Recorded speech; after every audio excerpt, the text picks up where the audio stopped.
ये कहानी तब शुरू हुई जब बारिश हो रही थी और मैं अपनी कार से सुबह के वक्त ऑफिस जा रहा था। रास्ते में एक लड़की खड़ी थी और वह काफ़ी भीगी हुई थी। मैंने उसकी तरफ देखा और उसने भी मेरी तरफ देखा और लिफ्ट मांगने का हल्का सा इशारा किया। मैंने भी कार रोक दी और पूछा तो पता चला उसका एग्ज़ाम है। उसने मुझे अपने कॉलेज छोड़ने को कहा तो मैंने हाँ कर दी। उसने मुझे थैंक यू कहा और जाते वक्त मेरा नंबर भी मांग लिया। मैंने उसका नाम पूछा और उसने बताया कि उसका नाम किरण है। ऐसा लगता था कि वह काफ़ी फ्रेंडली थी, लेकिन फिर मैंने सोचा कि कॉलेज के लड़के लड़कियां ज़्यादातर फ्रेंडली नेचर के ही होते हैं। फिर एक दिन किरण ने मुझे अचानक से कॉल किया। उस दिन संडे था और उसने कहा कॉफ़ी का प्लान बना लो। शाम को हमने कॉफ़ी पी और खूब बातें की और रात को मैंने उसे घर छोड़ दिया। लेकिन रात को ही किरण का फ़ोन आया और हमने फिर काफ़ी बातें की। अब हर रोज़ हम बात करते और फिर मिलने का सिलसिला चल पड़ा। मैंने उसको हमेशा आगे पढ़ने के लिए प्रेरित किया।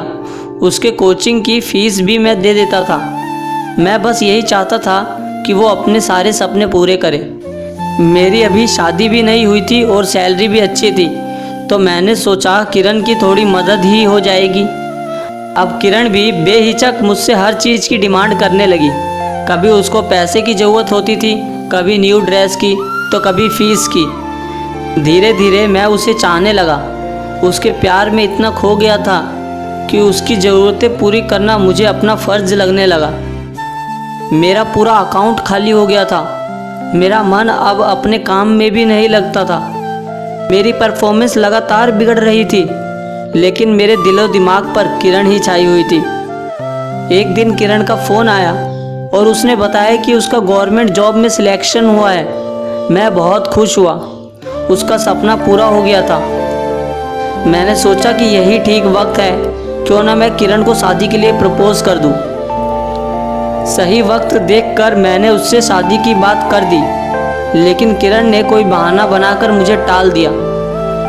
फिर एक दिन उसने मुझसे कहा कि अब मैं तुमसे ज़्यादा बात नहीं कर पाऊंगी।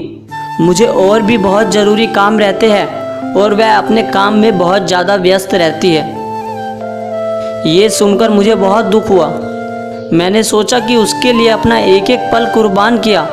अपनी जॉब के बारे में भी नहीं सोचा और वो मुझसे ऐसे बात कर रही है। अब किरण का बात करना बहुत कम हो गया था, लेकिन मैं उसकी याद में तड़पता रहता था। मुझे उसके फ़ोन का हर पल इंतज़ार रहता था। मेरी हालात बहुत बुरी हो गई थी। कितनी बार वो मेरा फ़ोन तक नहीं उठाती थी। एक दिन किरण ने मुझे फ़ोन करके कहा कि उसका रिश्ता तय हो गया है। अब मैं उसको फ़ोन ना किया करूं। मैंने उसको अपने प्यार का वास्ता दिया तो वह कहने लगी कि मैंने तुमसे शादी का कोई वादा नहीं किया था। उसने बताया कि वो जिस लड़के से शादी कर रही है वो ऑस्ट्रेलिया में सेटल है और उसकी शादी के बाद वो भी ऑस्ट्रेलिया चली जाएगी। मैं किरण के आगे बहुत रोया, गिड़गिड़ाया, लेकिन उस पर कोई असर नहीं हुआ। किरण के प्यार में मैं सब कुछ हार गया था। उसकी शादी हो गई और मैं कुछ न कर सका। मैं गहरे डिप्रेशन में चला गया। मेरी लव स्टोरी का दी एंड हो गया। मैं अब फिर से अपनी बिखरी ज़िंदगी के पन्ने समेटने की कोशिश में लग गया हूँ। वाकई में दोस्तों, अगर हम किसी को सच्चा प्यार कर बैठे और वो बाद में हमें छोड़कर चले जाए तो इस दर्द भरे एहसास को बयां करना बहुत मुश्किल है। अब तो ऐसा लगता है जैसे मैं अपनी लाइफ जी नहीं रहा, बस काट रहा हूँ और उम्मीद करता हूँ कि उसे भूल पाऊँ। लेकिन क्या करूँ, इंसान हूँ ना, आसानी से भूल नहीं पाता।